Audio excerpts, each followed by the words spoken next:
Most of the deer we seen were standing on the side of the highway when we were leaving. So Oh, ain't yeah, that just like eventually. it's like getting a big middle finger as you're driving Oh off, yeah, right? man.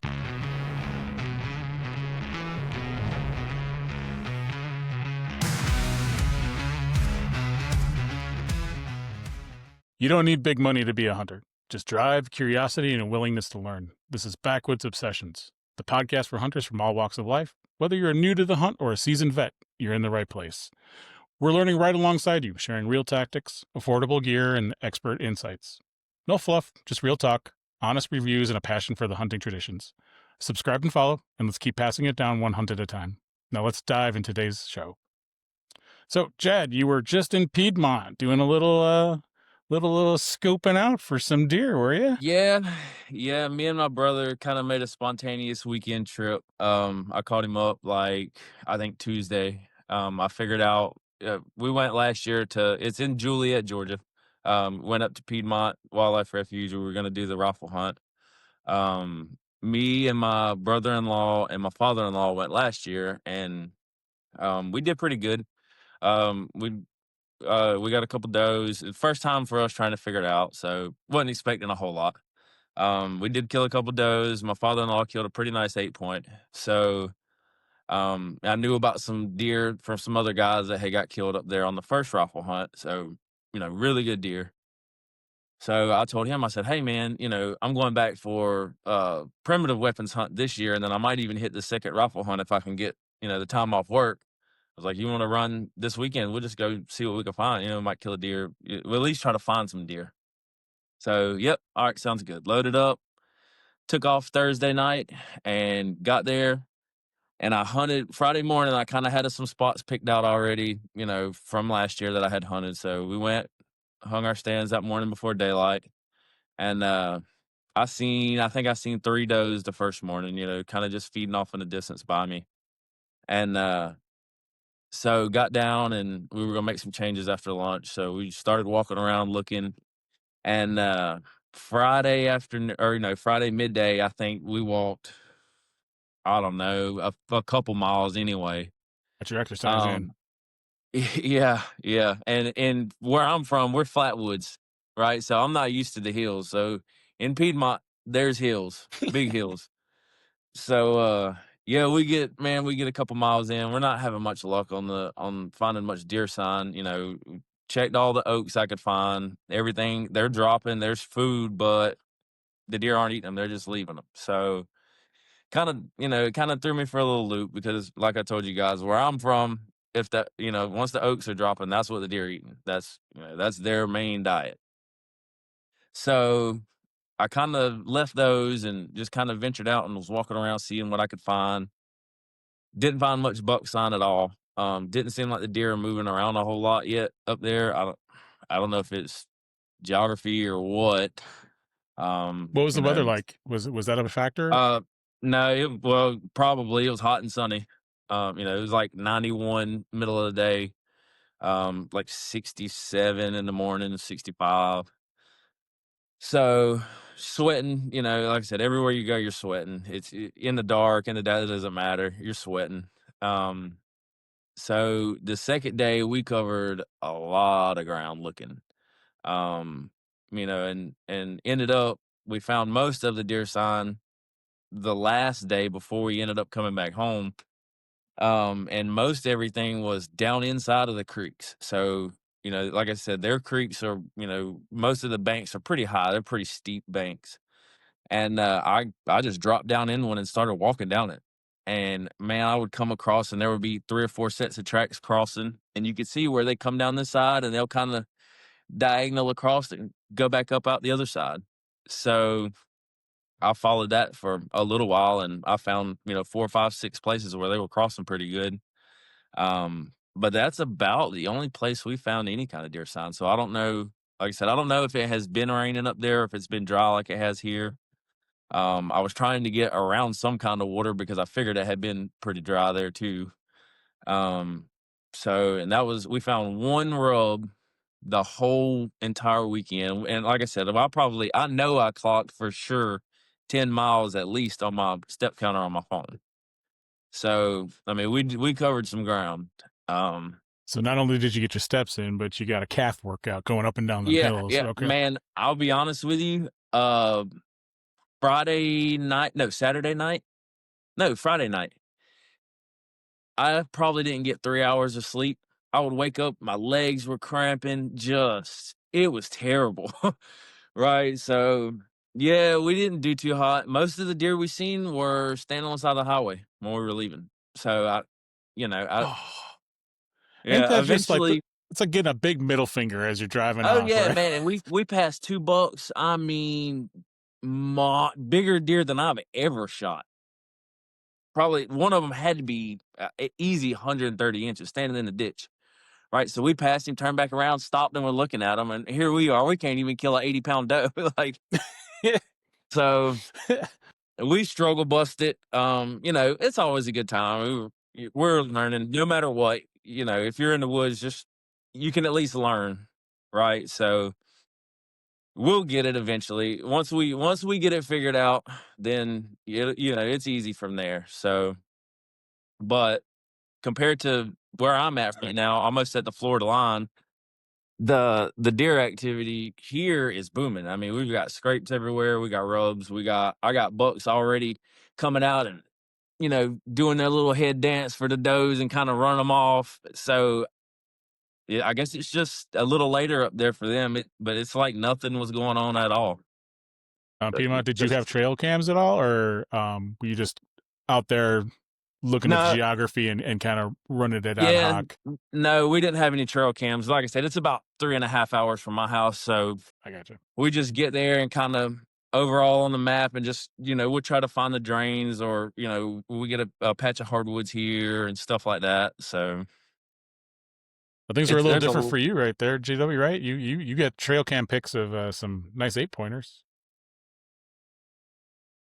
Yeah, me and Chad's about 30, 40 minutes apart. I'm down right next to the Florida line. And there's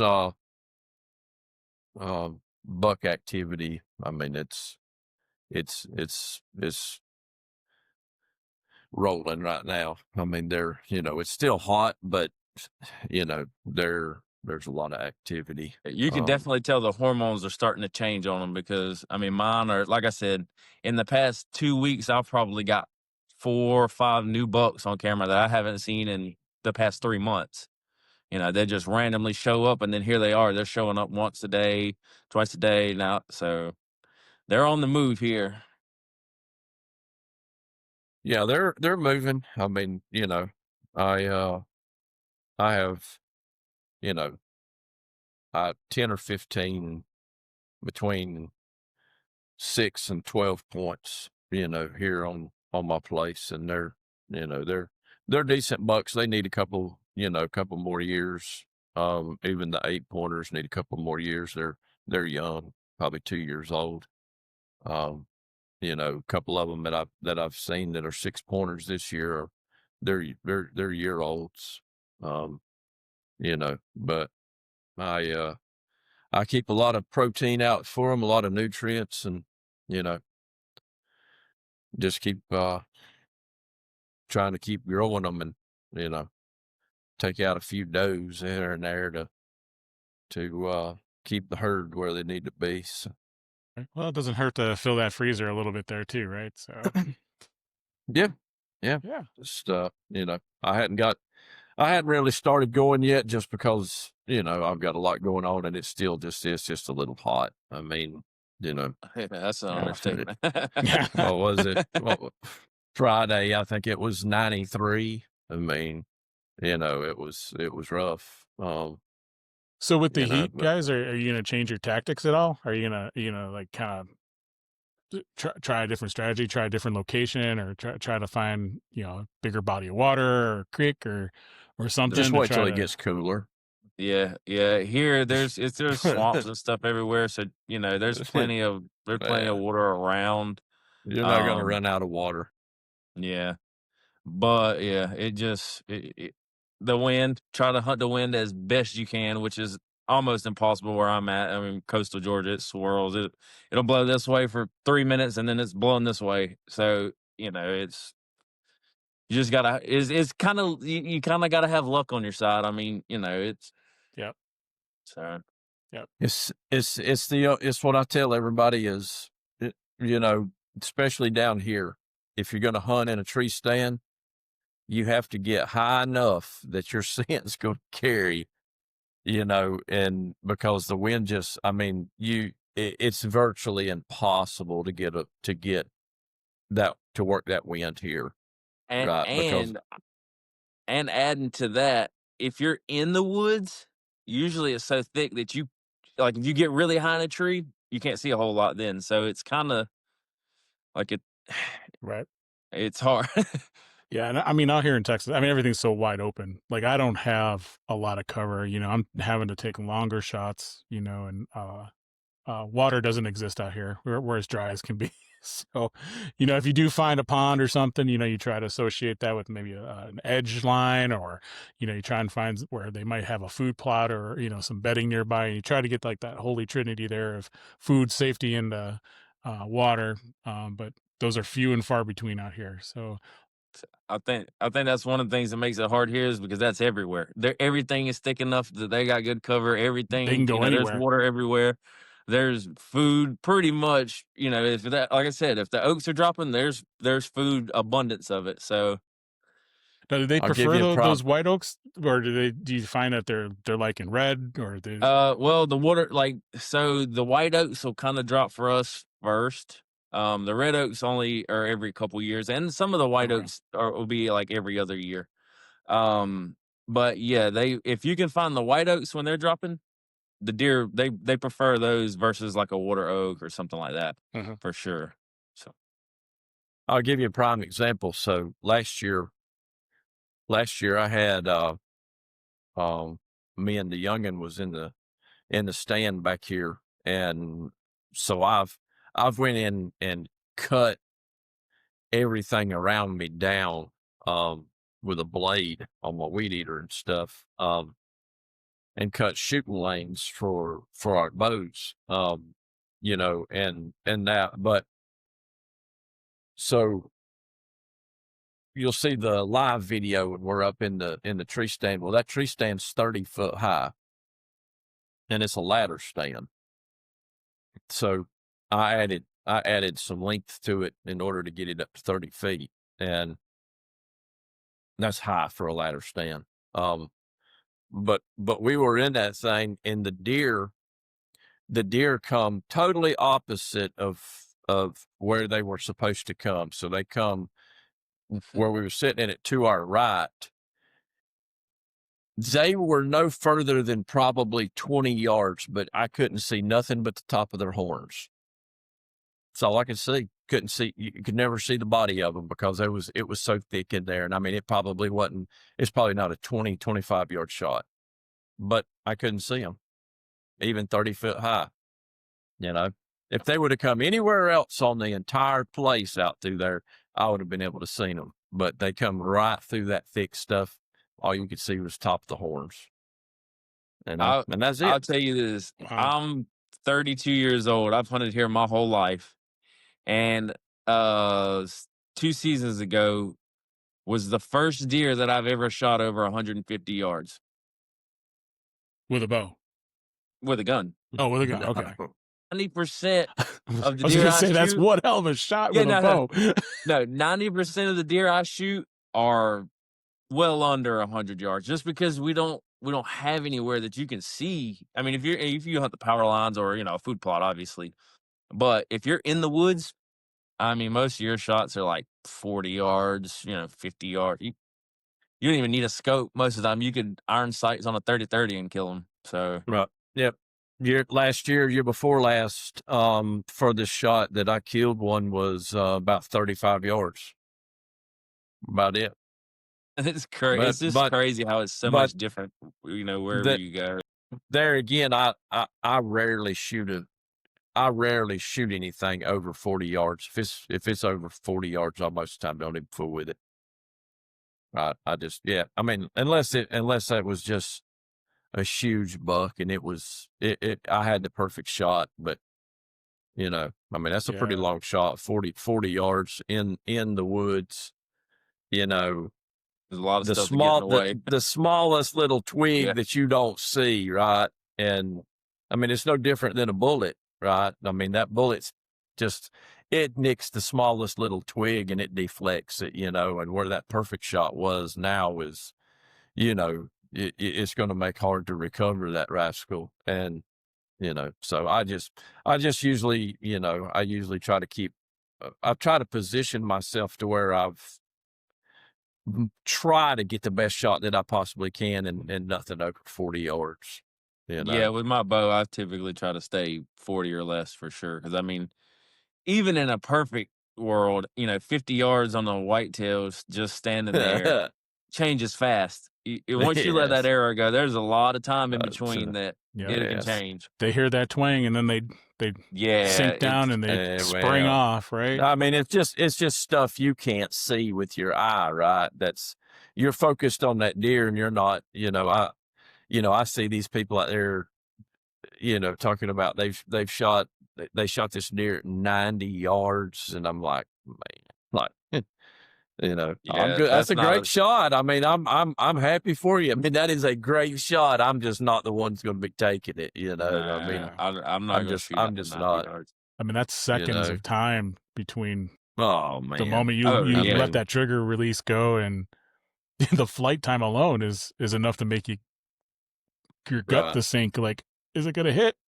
it's just hard for me. Like I understand people do it, especially out in the Midwest. Like I get it, but it's hard for me to believe that I would ever be confident in shooting a deer at 90 or 100 yards. You know what I mean with a Shoot, bow, Well, you want lethality, shooting right? that, You don't. sh- right? I mean, shooting, shooting that target's totally different than shooting that buck standing out right, there at 50 right, yards. yeah, Absolutely. I'm just telling you now. I mean, there's just so many variables that go into yeah. that. I mean, it's, I mean, you And can I hit a I guess buck mean, at 90 yards, but it's, whether or not that when buck's I going to be was, dead and in your freezer is a different story. when, Yeah. when I was young, when I was young, I would do it and I have done it. Right. But I mean, probably in the last 20 years, you know, I I've think and mine is the do it. same way. Used to I would, because I was just hunting, right? So for me, the biggest changer in all of my hunting is the older I get. Once I learned respect for the deer, like I actually respect the deer. It's a lot different. It kind of changes it for you. Well, Absolutely. and it adds that second element of having to get that rascal that close to you, and just having that challenge in that game, I mean, that's what makes it so fun. Whether I squeeze my release off or not, right? I've got to watch that rascal. I've got to me and it sit here and interacted with each other. It may have knew I was here. It may not have knew I was here, but I knew it was here. And I'm watching every move it makes. Right. So it's a learning process every time I get to watch one of them rascals that close. Yeah. That's how back to you being what you were saying about respect and stuff. I mean that's just what it is. I mean it's just being more mature and Yeah, yeah. I mean, seeing what the real actual you know concept of this really is. right. It's more than just killing, right? I mean, That's it's Right. that's right. That's right. yeah, I can just as easily enjoy that animal watching it come right. through Well, and walk right off. I don't have to kill it. Right. I'll tell Yeah. anybody, I would rather sit and watch 5 deer every time I go hunting and only kill one target deer a year versus killing a deer every time I went hunting. Like, I would rather just sit and watch them. I don't know. It's something about when they're feeding along and have no idea you're there at, 20 yards just doing their thing. I don't know. That's just as good as shooting one. So, Yeah. Yeah. Yeah. It is. I mean, that's because I mean, you win the game, you know what I mean? Like, y you win, but they win too at the same time. Like, I don't know, it's Right. See, I now mean, as for much me, it as would go ahead. go ahead. Go I was ahead. just gonna say, for me, it would be being able to interact with that deer a little bit. That would be the actual fun part for me, right? It's like, did I rattle them in with a rattle bag, or a couple of Yeah. handlers? Was I able to grunt one in and make it stop, look at me, and then it bolted? That it's why I like turkey hunting so much, right? Because it's like I you love it. call them in, and it's so engaging, right? Part of why I like waterfowl hunting too, because you get to pull the trigger a lot more than you do with just Yeah. one deer, right? But I talked over you, JW. I'm sorry. No, you're fine. Yeah. I mean, it's it it's just the element of the hunt, I mean, you don't, you don't always, you just don't always get to kill something, it may not necessarily mean that you don't have the opportunity, right? Right. It's just that, as much as I want that thing to be 150-inch buck, and there's a 6-pointer out there, walking around in front of me, you know, if I need the food, if I need the meat, you know, yeah, I mean, I might take him, right? But you know, it's it's it's definitely the element of the hunt, and that's what'll be so challenging, when we pack up and head out to Colorado out there to elk hunt, right? With these bows. I mean, it's it's going to be challenging. We've got to get that rascal close, and you're Absolutely. you're 10,000 feet in the air. The air's like trying to breathe through a flipping. You know, you've got on one of those N98 mask, that's doubled up, and I mean you're trying to get air through that thing from, Yeah. and that. So, it's it's definitely gonna be challenging. But that's what makes it so fun, is being able to get them things so close, Yep. you Yeah. know. I am definitely Um not used to 10,000 feet in the air. That's for dang sure. I was yeah, turkey Me hunting there either. in I New don't think Mexico, and that was thin air for this guy. I'm pretty sure I I'm was below sea level. I was born and raised on that, man. I'm like a mountain goat going through there, Okay, well you can put me on your back and carry I was about me. to say, we're gonna need you hook me up to a hitch and just drag me. if you I if you can see pictures I of can go JW pulling me on an orange sled like a lump of Hey, after this weekend, I just request uphill in the mornings and downhill at night. I want to come right. downhill on my way out. I That's don't want to right. walk uphill to get out. That's right. Yeah. I know. Yeah. Hopefully we're packing out meat all through the valleys, and it's not having to go up and down too much. Right. Well, um let's let's talk about what everybody's setup is for processing your meat. How how kind of walk us through, do you go take to a processor? Are you kind of DIY guy? And how do y'all do it? You may go. Go for it, Chad. Chad? So ours is pretty easy. We've got a few processors within, probably a 45-minute drive. I've tried to process my own. I tried to clean one ham in my sink, and I was there for like 2 hours, right? Cutting silver skin and cutting it. I was like, man, this is not for me. I cannot do that. I'm too I'm too picky, right? Like, I want to get every bit of everything. I just want clean meat, and I Yeah. I can't. So I just always have done it. We quarter ours, put it in a cooler, pull the plugs out, and let it kind of just, keep it iced, let the water stay drained off of it for about 2 days or so, 3 days, and then we'll carry it to the processor and, let them do it for us. So I don't mind paying them to do it. What And you what do do. you what do you, yeah. Yeah. What do you typically have yours done in? How do you have So it we do a processed? lot of burger, just because we can use burger in everything, right? I mean, we using spaghetti, you know, you name it. If we replace our hamburger meat with it. We do cube steak. We'll do fried cube steak and stuff. I'll get some summer sausage if they, you know, different processes have different stuff around here, but I'll get some summer sausage. Um, I usually get my back straps just cubed up or, you know, just cleaned up, and then we'll cube those and use them as we want. I typically like to try to get as much jerky meat as I can, like just off the scraps and stuff that they're gonna do whatever and grind for hamburger. I'll get jerky meat. Um, so we chow down on the jerky. We like deer jerky. So um, Gotcha. What about you, Carl? Well, I'm more of a DIY kind of guy. So I recently, a few months ago, took a bison. So I had a little over 800 pounds of meat.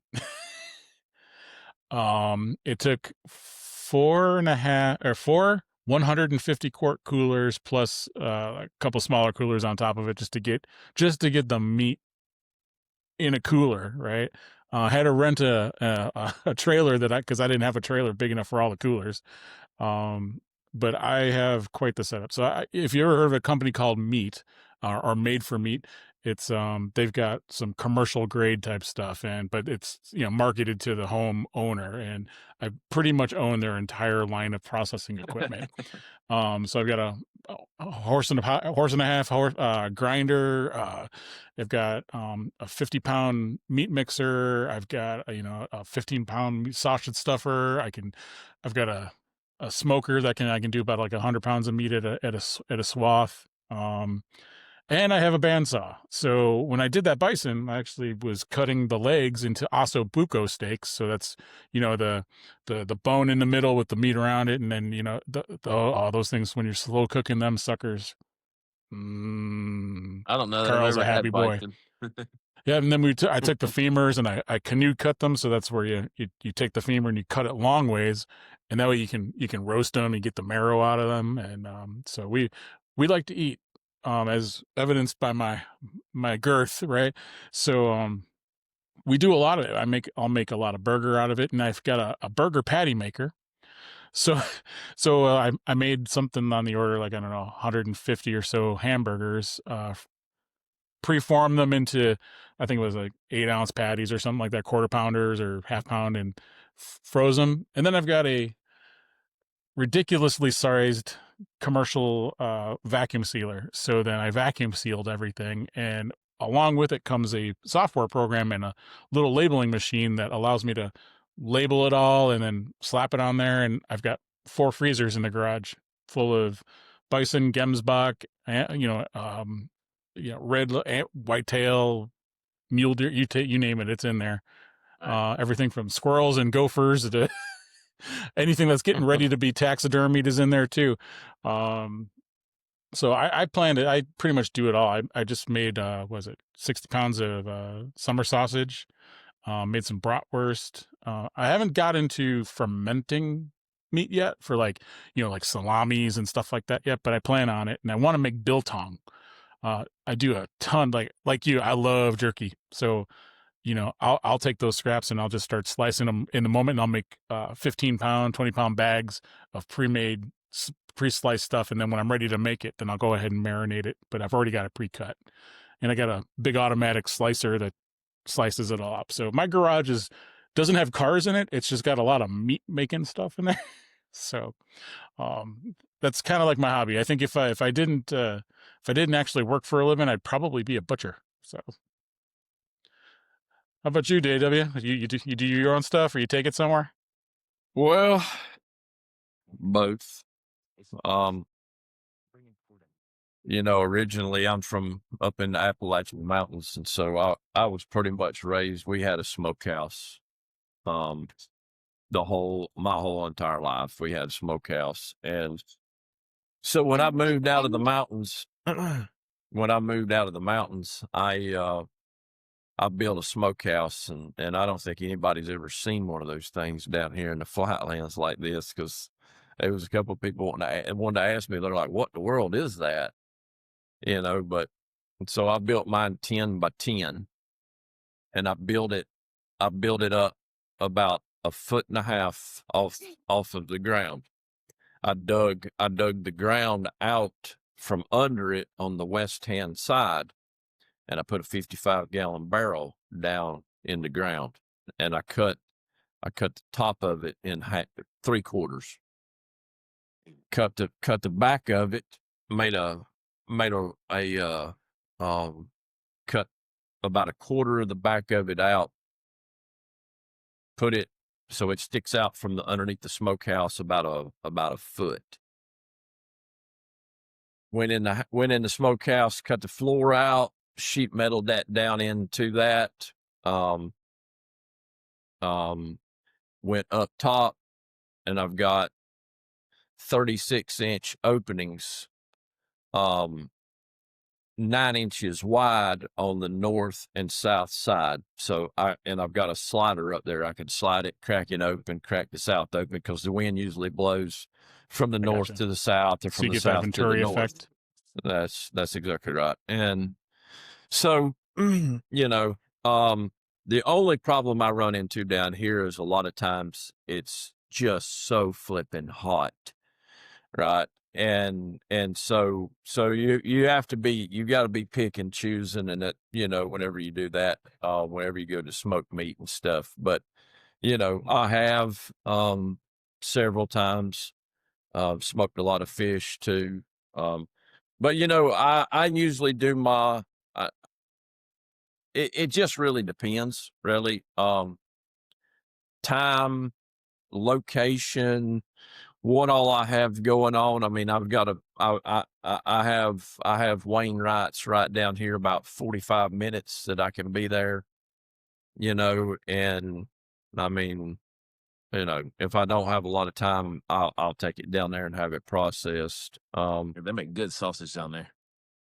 Yeah, I'll have mine made into sausage. I don't do beef jerky really. I'm just not a big jerky guy on that kind of stuff. That's okay. I'll eat your share. Yeah. I love summer sausage.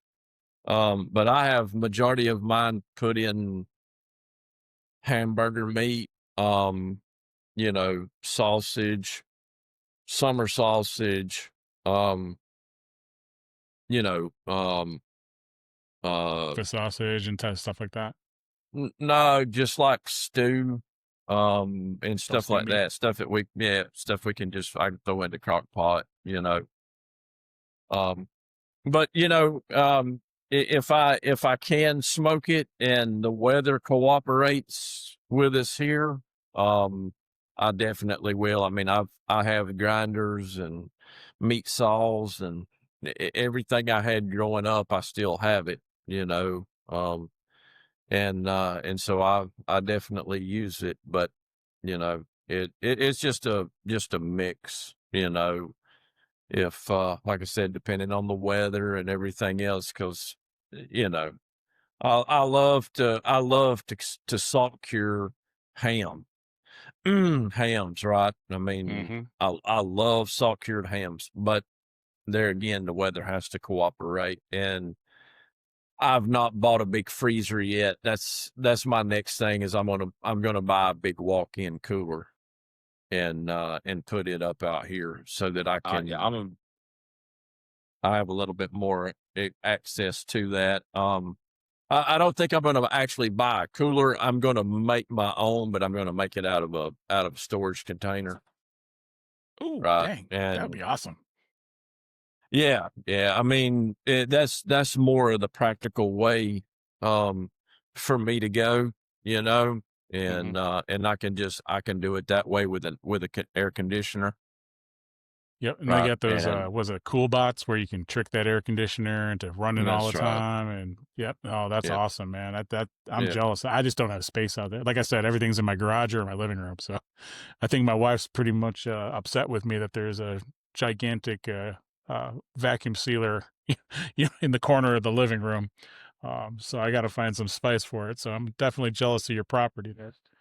Um, Yeah, I yeah. mean, I've that's it just takes time like anything else, But I think that's my next goal is to do um a walk-in a walk-in cooler like that with out of one of the small storage containers, because you can buy them things reasonably cheap, you know, and you know probably an extra. You probably could have it done with the extra $800 you've got a walk-in cooler, you know? I think that would be a great So, video for you to document. I think viewers would love to see that. The way we process our stuff too might be actually some good video yeah, yeah, content for yeah, people. If they want to see it, they should put some comments down in the videos and let us know if that's what they want to see.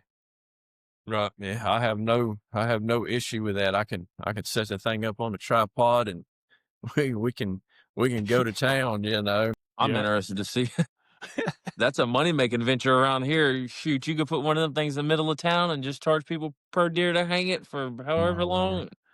Man, That's well, that brings up a good point too, right? Is there's the big controversy out there. Do you hang your meat and let it age for a week or two, and dry age it, or do you leave it in the cooler? A lot of people don't have access to a full blown walk-in cooler. They got to use ice and right. ice chests, right? And I would do it the other way. If I had a walk-in, I would 100% prefer to do it that way. Absolutely. yeah. But We we we've just don't. always hung our deer. I mean, till they turn jet black and start to grow a little bit of mold on it. I mean, it's not unheard of to have that deer hanging there for 7 or 8 days.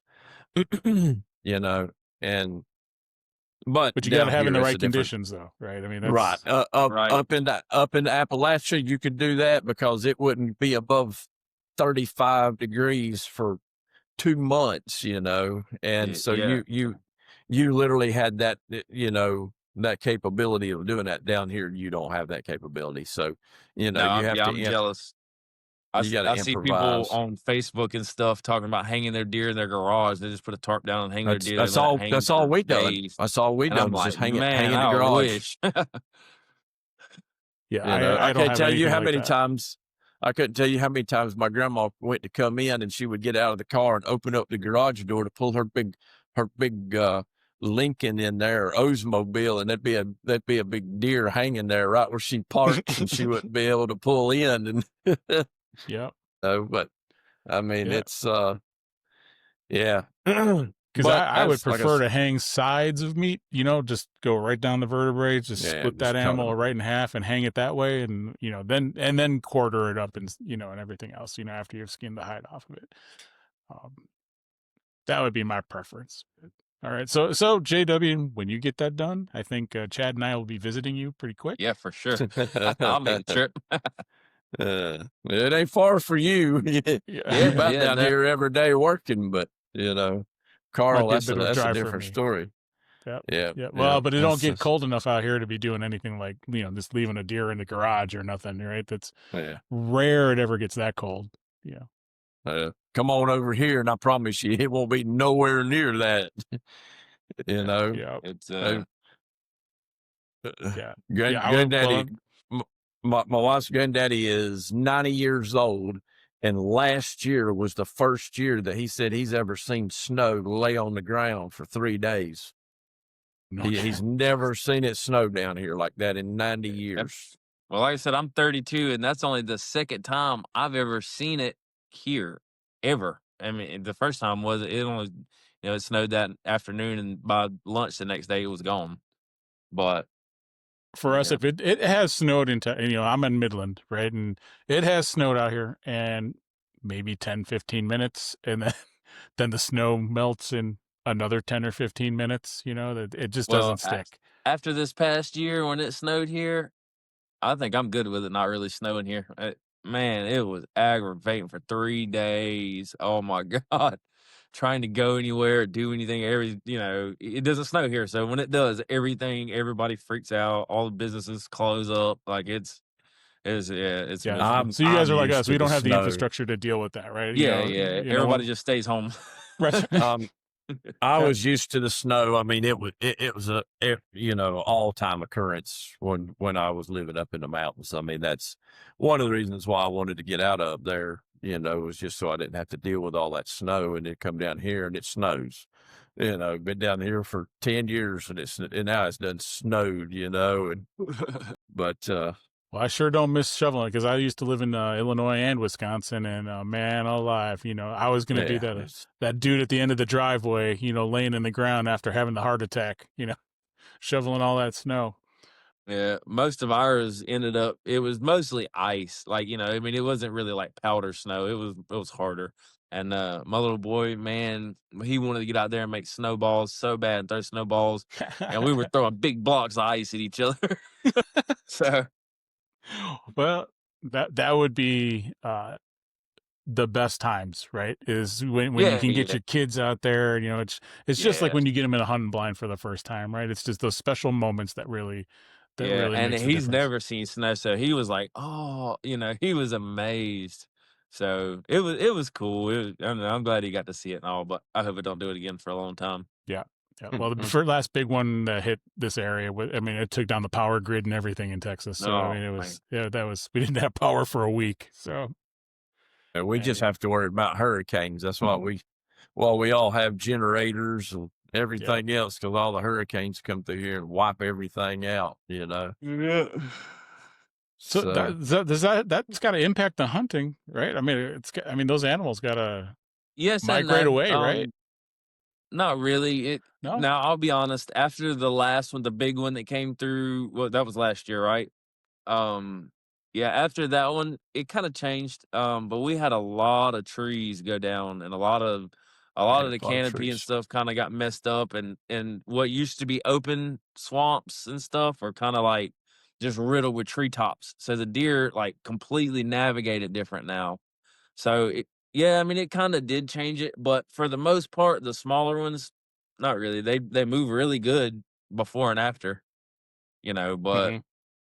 yeah, that last one kind of messed with it a little bit to me anyway, from my experience, but So when we kicked off here, we kind of give our impressions of like what the sign was and how things were going so far here in the early season. When are you going back out? as soon as I get a day off work, I'll be back. I mean, it's wide open for me. It's rocking and rolling bow season. Bow hunting is my thing, even though it's hot. Even though that's my thing. That's what I like to do. So, yeah, I think we're off work. We're supposed to be off work Friday, Saturday, Sunday. So if so, then I'll be after. Nice.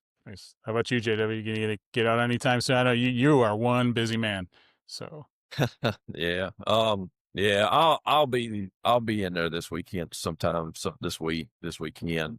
I'll get one day this week to get in there and set and see. I've got several cameras up, and so I'm watching them daily, and I've not seen anything other than I've not had anything come in, really other than what I already knows here, right? And but I'll go in and see it.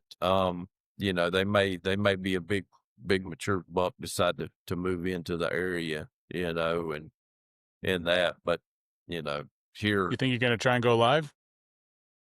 yeah, I'll go live. You go live? Cool. Yeah. Just right here, on my farm, I probably won't kill those, any of those bucks that I've been growing just because I want to see if, what they're gonna get, because I'm telling you that bucks just don't get the opportunity down here in South Georgia. I mean, to get big, right? And Is that because I of the think, hunting pressure or just genetics yeah, or I mean, A little bit of both. I both. mean, Yeah, both. You know, they have a good food source. I don't think it's the best, right? But I think that genetics has a little bit to do with that too, and Mhm. and the pressure from the dog hunting and and everything. And a lot of this around here is all clubs, and their motto is if it's brown, it's down, right? And I mean, it don't matter if it's a button buck, if it has spots on it. I mean, them dudes they're gonna pack their coolers, right? And you know, It's which like it my each duck his hunting. If it own. I flies, mean, it dies, right? Yeah, well, right? for And me, it's you get your tags, you pay for them just like I do. You shoot what makes you happy. If it makes you that happy, shoot it. that's But right. at the same time, I feel like, and just because this is kind of stuff that I experience, I'm going through growing pains now. We've got some property, we're trying to get everybody on board. Only shoot mature bucks. I don't care about horn size so much. Mature deer.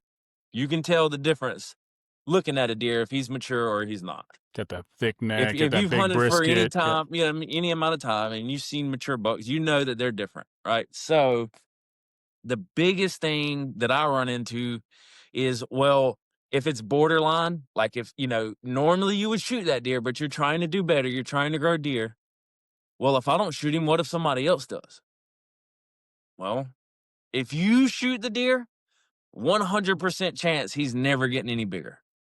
Right. So I heard this guy a while back. I was watching, I think it was TikTok. And he said, um, how did he put it? Um, ah, brain fart there. I got a little one right here trying to shoot me with a bow. I'm trying to, um, but basically just the same thing. If let them grow. If you got to question it, just wait.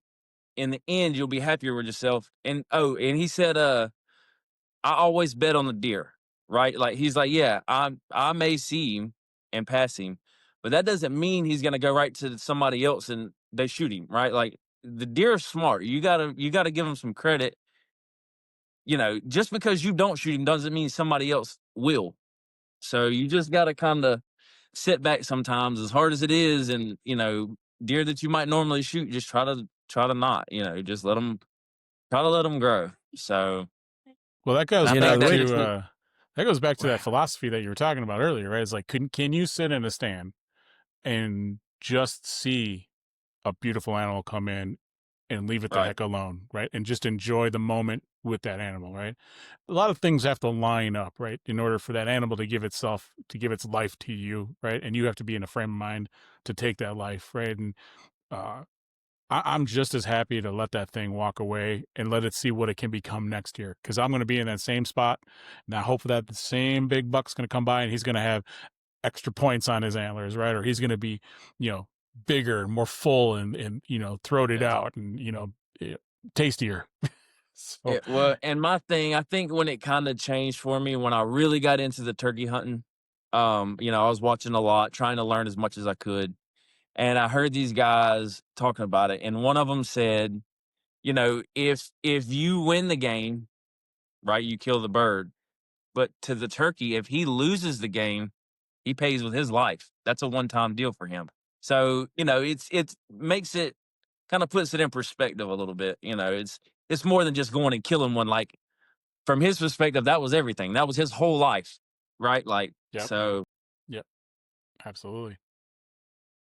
yeah, that you can it, you've got you've got a 100 different avenues you can go down with these discussions, especially about down here in South Georgia, and how the deer population is, what it's becoming, what it's going to. I mean, I it, it- you know mm, I get to hunt Ohio some, and they're 1 buck state. You Hmm. get 1 buck, Yep. and I You got to mean be a little that's choosier with your buck. well, it, you know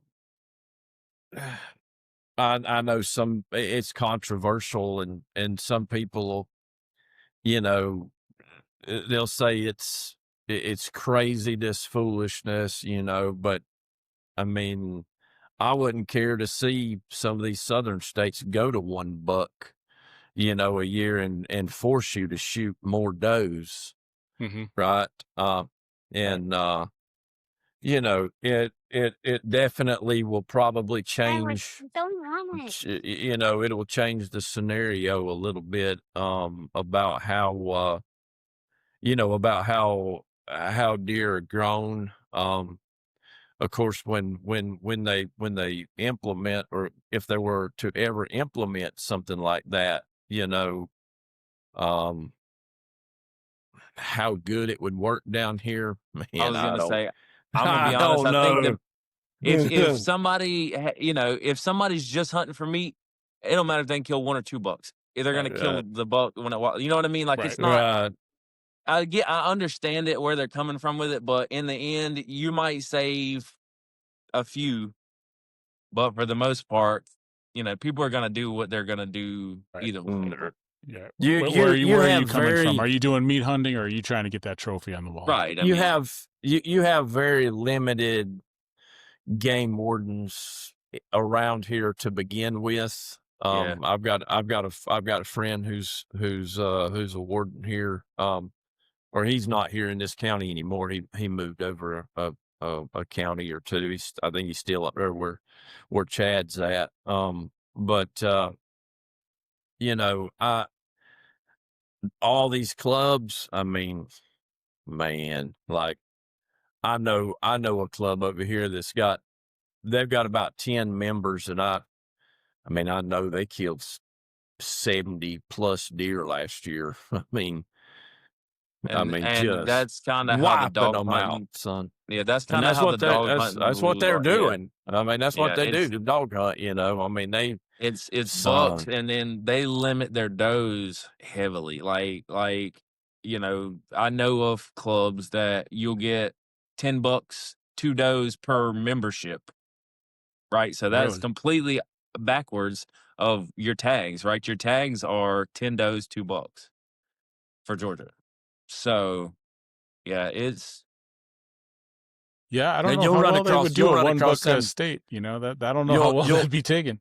you run across them guys, man. I mean, they've killed 10 bucks this year. Or last year. I mean, they work on them. They never turn nothing in. I mean, and the likelihood of them getting caught is slim to none. we Um, just don't have the resources, the manpower here to. yeah, they I mean, because when we say dog hunting clubs, I mean there'll be 4, 5, 6 of them back to back. Some of them be 5,000 acres, some would be 10,000, some would be eight. Not it just Jeez. so I mean there's mass amounts of land where the everybody's dog hunting, and there's not enough. I think we've got like 2 game wardens for the whole county, maybe. yeah. Like, And Yeah. I mean, that's and he covers 3 counties. So I mean, it's he can't be everywhere at um, once. Yeah. right, right. I mean that, and so that's what plays a big part of the deer growth, in South Georgia. Yep. South Georgia is separate from the rest of Georgia. It's like its own state down here.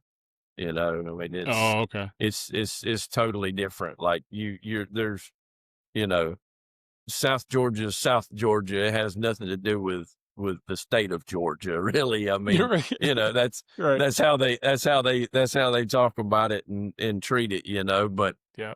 I mean, it's. I wish that I wish they could get the genetics. I wish the deer did grow bigger down here. And Yeah.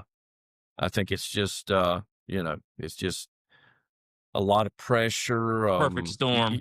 Yeah, you don't Yeah. get they don't get a life expectancy. I mean, I would just about venture bet that the life expectancy on a deer down here is probably about a year and a half. I mean, That's Dang. probably about probably about it. I mean, so everybody's shooting spikes or something. I mean, oh yeah, they shoot I mean, anything that I've seen walks. deer shot that'll fit in a grocery bag. I Oh mean, yeah, oh that's yeah, multiple horrific. times. That's not like a one-time thing. I've seen those. yeah, Yeah, My God.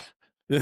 yeah. I mean, it's Yeah. bad, man. Like, I mean, it's bad, and that's why I said, people, I I don't know. It's to each his own. I mean, you can't Yeah. condone it, right? I mean, they buy their own tags. Maybe they need the meat. I mean, I don't know. I mean, maybe they do, and so be it. I mean, like Chad said, if it makes them happy, you know, Yeah, but nothing I could but do be about it. be ethical about it. You know what I mean? I mean, it listen, this is how it works. And I mean, just to be blunt and honest, I mean, if a guy's willing to go out there, right, and shoot over his limit, shoot anything that walks, as a human being, what's he going to do to someone else in business or work or anything else? I mean, that's kind of how you look. That's kind of how I look at it, right? I mean, if So, he's going to bend the rules on that and break them like that, what do you think the chances are out in his personal life when he's working or doing business? I mean, you think there'd be some shady stuff going on? I mean, Yeah. maybe not, Maybe. but so it's been about, I don't leaves you know, maybe two. skeptical. Yeah, it's been maybe 2 years ago. I seen something on Facebook, and as soon as I seen it, it stuck with me. Right, it burned itself into my brain, and it's probably my least favorite thing I've ever seen anybody say about hunting. And somebody was looking for a deer that they had shot. Right, they were trying to track it. They were online asking questions, and somebody commented and said, "Well, it's just a deer." Right? Okay, like, so to me, That's ignorance. right, like, I don't care if I shoot, a 75-pound doe or a 175-inch deer. If I can't find it, I'm gonna look for it until the next morning, right? Like, Right. I owe it to the animal at this point. It's not just a deer, it's about more than just a deer. But, I guess to everybody, it's not. It's some people, it's just a deer. So, Well, it becomes questions of value, right, and ethics and right, I mean, morality, it's and it yeah, yeah. yeah. No, you're absolutely right. You're absolutely right. So, yeah, that's that one stuck with me. I hate that. It's just a deer. Like, Yeah, yeah. yeah. It's like, why are you going Yeah, to search I all mean, night that's long for this thing, right? It was like, because I hit it with my arrow, Right, I right, and shot it my with wife, my gun, right? And, that's probably one of my favorite parts of bow hunting is that I get to track deer, right? Like, I enjoy tracking deer. I like the blood track. mhm. So, I can't tell you how many people I go with, they'll call me because they've done it till they're done doing it. Like, they're tired of doing it. And they're like, "Man, I'd have quit on this a long time ago." And I'm like, "But why? We still have blood to follow." Like, "Well, what do you got better to do? We might as well."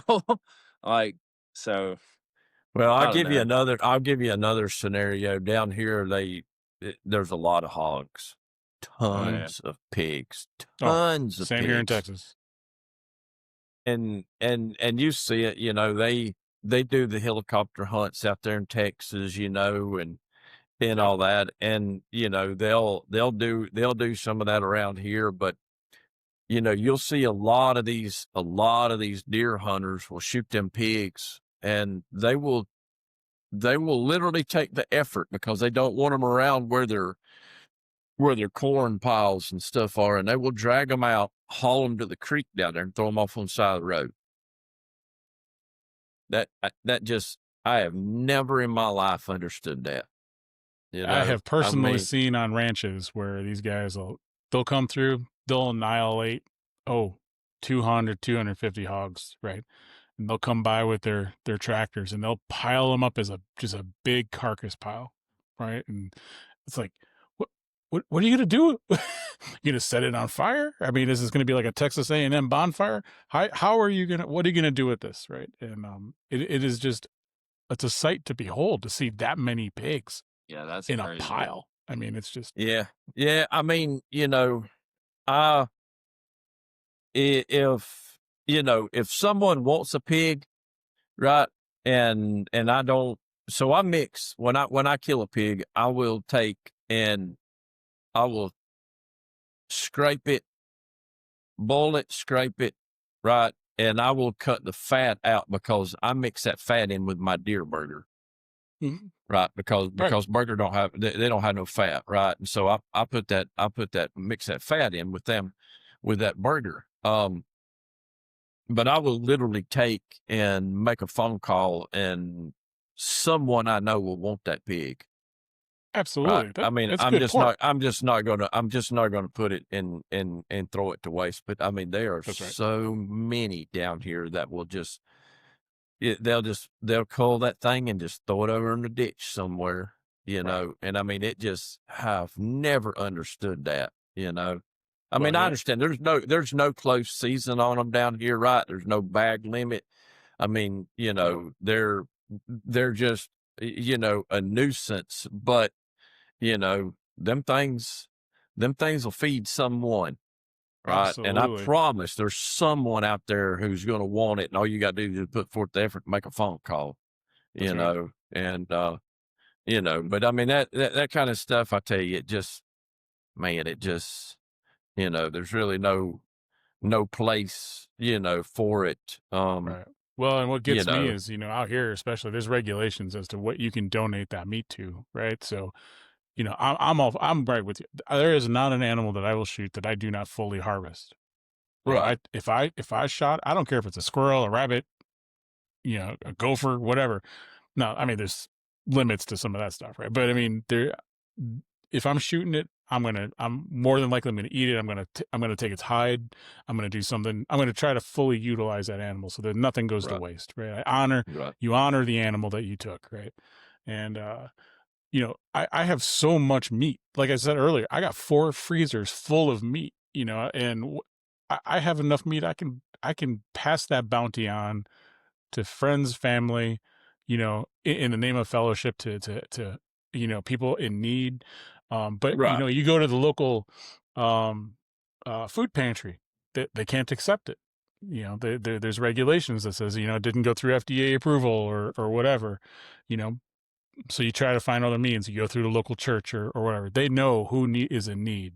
Right, to your point, Yeah, I mean, there if are if children you out there do that go without meals. They could at least get a pork oh, sandwich out of this absolutely. thing, right? So Absolutely. I mean, you just do a little bit due diligence before the season, right? And have a few numbers, yeah, right? And I promise the people that you contact are going to know someone else who's going to need something, right? And absolutely. it's just going to grow, right? Yeah, And so, I mean, if you have somewhere that someone's got some nuisance going on, right? They're tearing up fields or doing something, and they want to come in there. I mean, just if you're going to go in there and do that, just donate that stuff to someone. Make a phone call. I mean, somebody is going to want that stuff.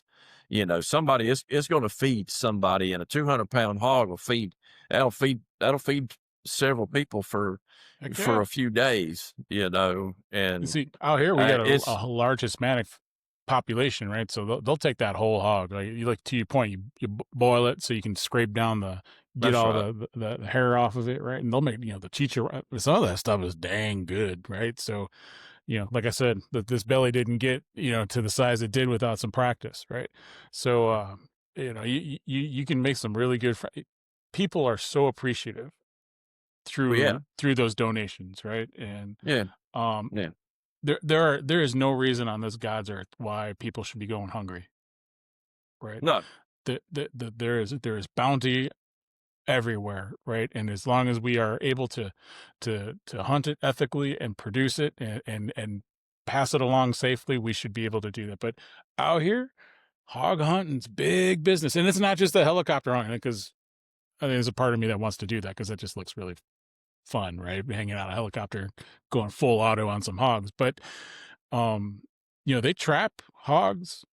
There's businesses out here. They trap as many as they can. They take them to a high fence or what have you, and they release them, and then they get them used to custom to feeders out here, and then Go pay $1,000 a weekend, and you can go kill as many hogs as you want, and they'll quarter them up, and you got a bunch of coolers full of meat. But it's big business out Right. here.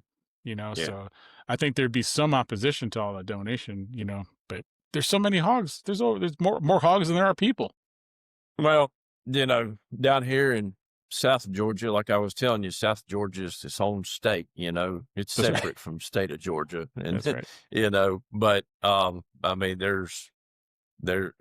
I promise you, the game warden will know somebody who's going to want something. If you just did your due diligence, and but it's too easy not to have to do that and just throw it over in the ditch, right? It's just a Right. hog. I mean, it's just a hog. But then that brings all the other news. I mean, you got a carcass, decaying out in a field, or out of a ditch or on the side of the road. Now you're just inviting coyotes and bobcats and everything else that. Now, again, some guys might like that, right? Because they want to go sit out there with their thermal in the middle of the night and go pop them suckers off. But a lot of guys don't. And it's an interesting situation, right? That has evolved from this. And Yep.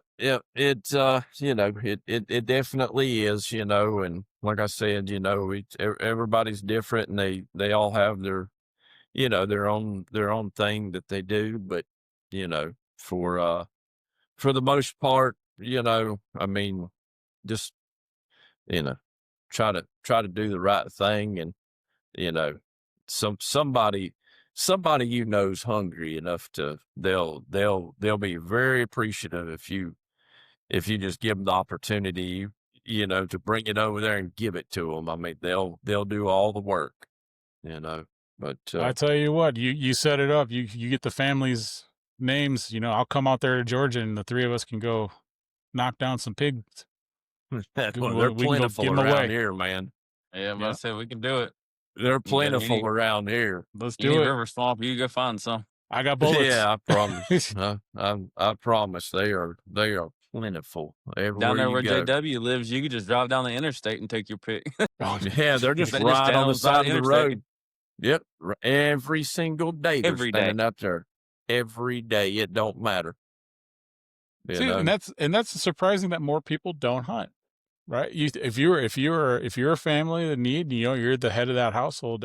I would consider what are my resources? Well, I got free piglets running around. That sucker is going to taste good with some sauce. Yeah. Well, And I then- think and then- that kind of goes back to everything here is we've got a lot of private land, right? And the more everything grows and all, I mean, spaces are hard to get sometimes in these clubs. So Yeah. then they resort to public land. Well, then nobody wants to teach them because it's already hard enough to hunt public land, because you're dealing with everybody else and all the pressure. So nobody wants to give up their spots and show you how to do it. So it's kind of a tricky thing to get into if you're not already into it, and you can't find somebody that's willing to show you the ropes. Well, that's the thing I like about this podcast, because we can show them the ropes on this show. Yeah. Right. We can tell them the truth. We can tell them what works, what doesn't. I mean, we've had more than one discussion about how scent blockers don't really do you no good, right? But the marketing out there is, telling you otherwise, right? So yeah, I guess and that's just one example. I guess this would be a good opportunity to sneak in the little tidbit about coming up here in a few months. We may be giving away a hunt, a free guided video hunt for one lucky individual that's on here. So y'all can look forward to having the opportunity of winning a guided hunt here in the upcoming future. Yeah. That'll When do we when is April? Is that when that get announced? When do we announce that, JW?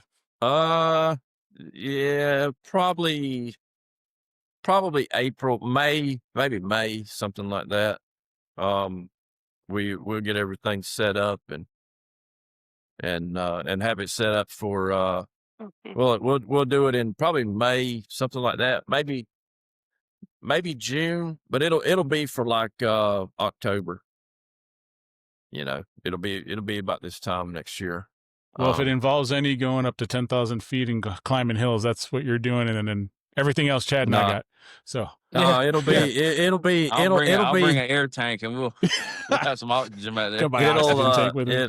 it'll be in the good flat warm swamps of South Georgia. There you go. You know, There you go. you Yeah. know, I think, we hit a bunch of great topics today. And I think, if we get an opportunity to maybe talk to a biologist or, maybe a game warden on some of these things that we talked about, their insights might actually prove useful to, a lot of people that watch the show. So I think, being able to schedule something like that, so I'm looking forward to seeing if people will start to put some comments down and, kind of give us some guidance as to what they want to see. Well, thank you for the great insights and the great talk today. I appreciate it. Yes, sir. Looking forward to the next one. All righty. This is Backwoods Obsessions signing off. Have a good night. Talk to you.